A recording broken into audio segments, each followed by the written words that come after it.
honkaistarrail led me to abandon real-world activities and sell my children.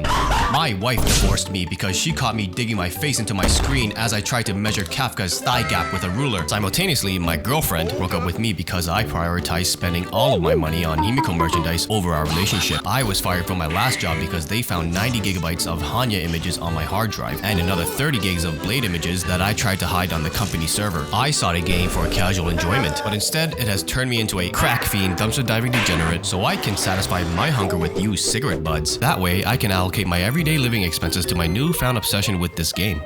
We will be playing as this guy, Nice. an amnesiac who seeks knowledge on his past identity, both sexually and mentally. So join me on this voyage of self-discovery, and let us moisten our seats from the juices of our butt cheeks from all the sexy-ass people we see along the way. I should probably mention that we're gonna be in a galaxy full of people that had beliefs and powers bestowed on them by some deranged gods.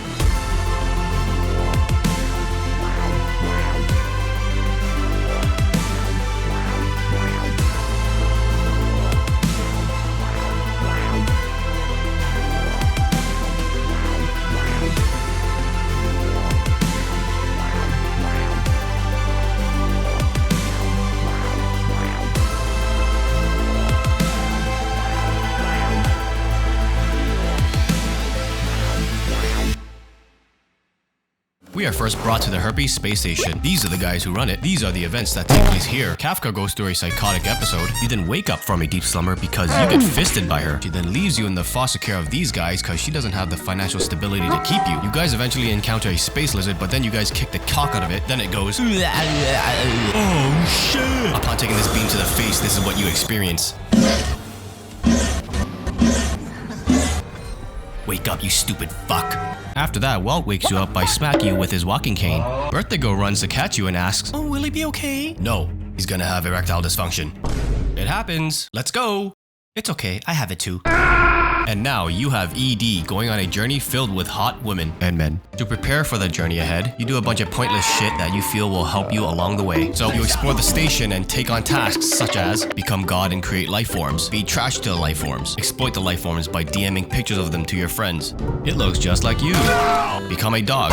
Go through this shit. You asked Asta for help with the lost. I remember now. That's enough. Then you said you asked Asta for help. I remember now. That's enough.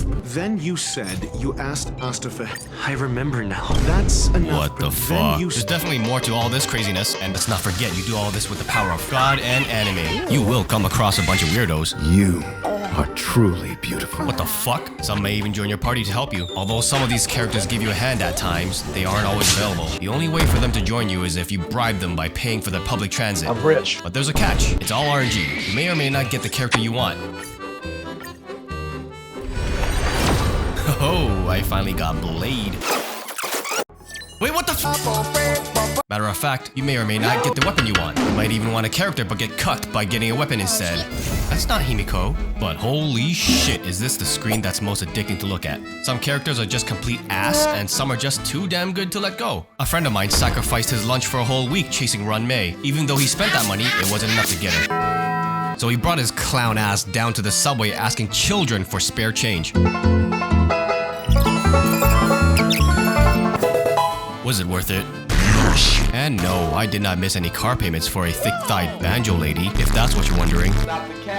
I'm on a mission to assemble a team strictly of seductive women. That way, I can let everyone know that my virginity is not to be fucked with, and 100% guaranteed to be protected. Who needs a family when I can have 4 digital wives to stroke my ego and listen to my every command?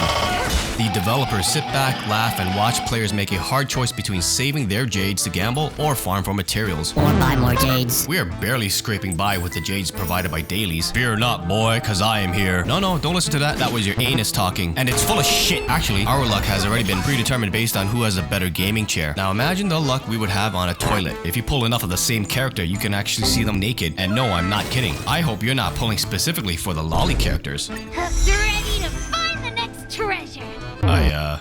I spoke too soon. If you think I'm staying for the relic farming, What's that? You were looking for crit rate? Well, shut the fuck up. You're some flat HP. Oh, don't forget to take this.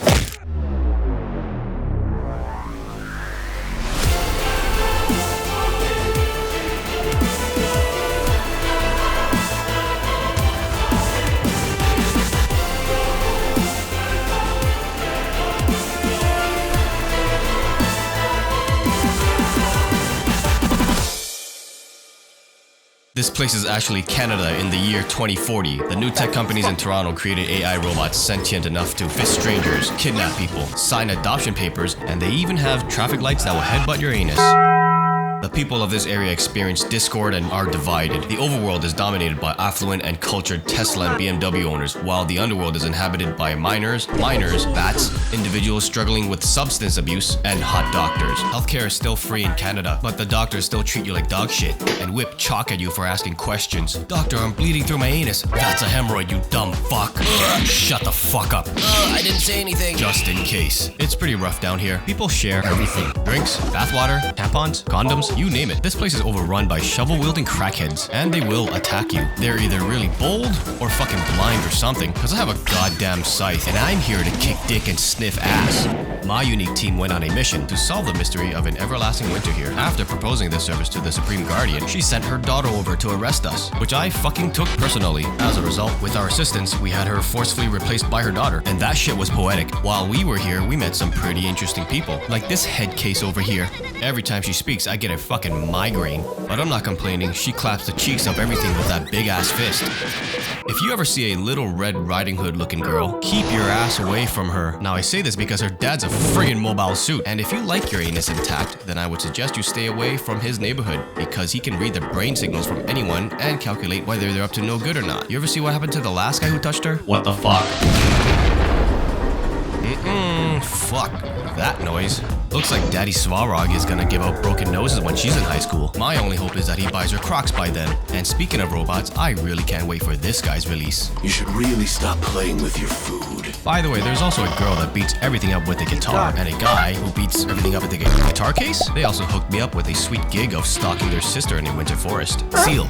Okay, apparently it's Zila. She was blessed with the powers of the Time Stone and can literally warp to places. Not really blessed in other areas though. And apparently she's bad with names. Potaz, Pasto, whatever her name is. And by this, she is referring to a fucking galactic debt collector who travels a galaxy with her partner, who happens to be a space pig.